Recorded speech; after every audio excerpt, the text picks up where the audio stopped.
when you think car battery, you probably think something like this. Or perhaps you've got a track car and you've put a clever lightweight AGM or something battery in it, and maybe you've got something a bit like this, a bit lighter, maybe out of a ATV type of thing. Well, today I'm going to have a go at this battery.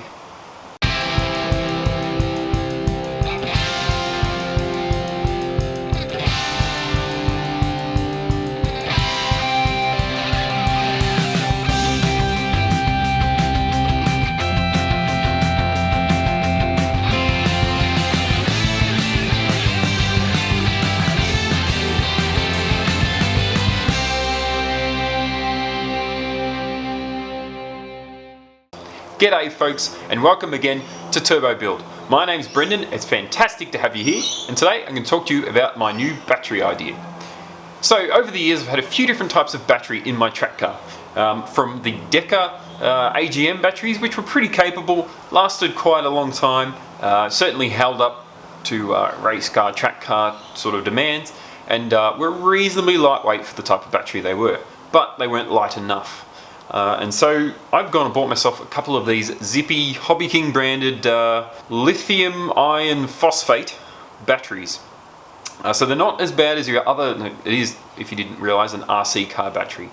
So they're not as sort of volatile as the lithium polymer or LiPo battery that is known to sort of explode, spontaneously combust and things with RC cars. These are a little bit safer apparently, and so apparently they're suitable for track car stuff. And you can see it's absolutely tiny, it weighs bugger all, and in theory we're supposed to be able to crank the car and start it with this thing. So what I'm going to do is today I'm going to get it in the car, mount it up, find a nice spot for it, wire it all in, then we'll find out if it can actually handle the demands of trying to start the car. Now if you'll come with me into the car, I want to show you where my battery lives. Get around the steering wheel. Yep. So up under here is where you'd typically have your heater core, and so this is where I actually mount my battery because it's sort of super central, and you know, you're guaranteed that weight will be centrally located and positioned. And the other thing is, of course, I can have very short battery cables because why run big heavy cables all the way to the boot when I can have them sitting right here. I also, now if I can grab it, where is it? There it is. I have an Anderson type plug to connect my battery up to the car, and so that makes for easy charges, easy swaps. If you've got issues, you can quickly disconnect battery or whatever. And so I used to run a slightly heavier, slightly bigger, as I mentioned, a Deca brand battery, and they're quite good, although, as I mentioned, kind of heavy. So we've got this new RC car battery, effectively. What I'm going to do is mount it up here, exactly where the old one used to live. And of course, now the first thing I'm going to do is work out how to plug this sort of bullet connectors into the Anderson plug. And long story short, I've made an adapter, and that way, there's a reason I did it like this with the adapter, and that was so that if I ever needed to run, say, dual batteries, maybe I find that these aren't capable enough by themselves. I've bought two. The theory was if I needed to, I could swap them or run them in sort of serial, whatever, I can't remember now. I could run the two of them together to sort of double my amperage and double my capacity. So I thought it'd be better to keep the bullet connectors, and that way, if need be, you can create a little jumper loop between them. So anywho, I've got my adapter cable lead, I've got my battery, now I need to mount it.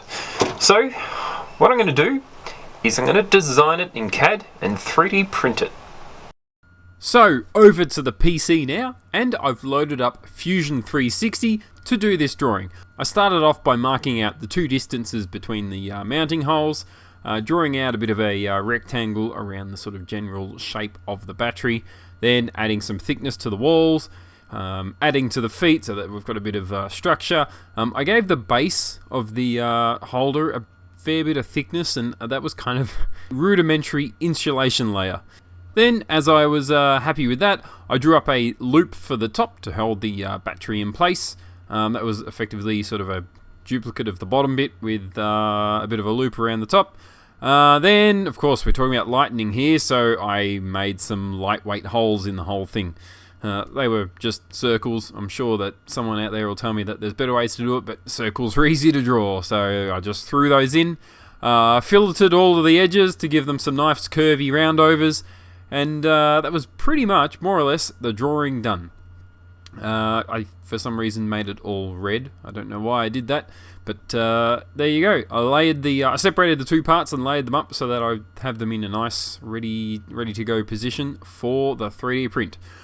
Bringing them over to my slicer software, positioned them all, had to rotate them and things, G-coded them up, and here is the result. The actual fitment is all pretty good. The print was reasonably okay. I ended up having a bit of a crappy result with the lightening holes. They didn't quite turn out as nicely as I would have liked, but the battery fits really quite nicely. There's a slight amount of give, just enough, but overall it fits really well. Okay, now the slightly tricky thing we've got here is to try and get the battery in the tray, in behind the dashboard, bolt it down, with a tripod in the way. Okay, I think it will work. Just. Pretty happy actually with how the sort of dimensions of the battery holder have worked out. It's pretty much exactly how I'd like it to fit the battery, just a little bit of give, the tiniest amount, but all in all it fits it quite well. The little lid goes over the top nicely.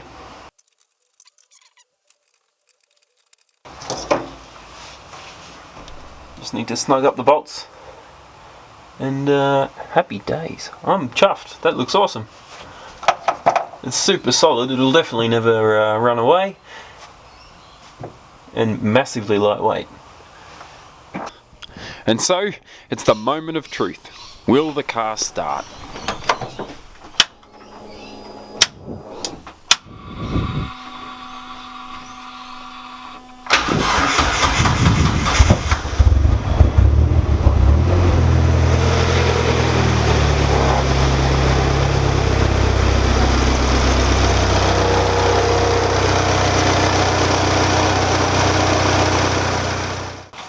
Well, there you go. We found out these things do kind of work as a track car battery.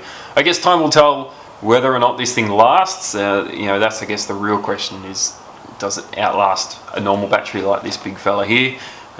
I doubt it. I suspect these things will probably, they're kind of fancy, but the advantages are there. It's light. It's super punchy. Like the nominal value voltage is 13 volts anyway, so as opposed to your lead acids, which are like 12ish, this is a bit more voltage. It's a 4S, so 4 cell, hence why you get your 13.2 odd volts.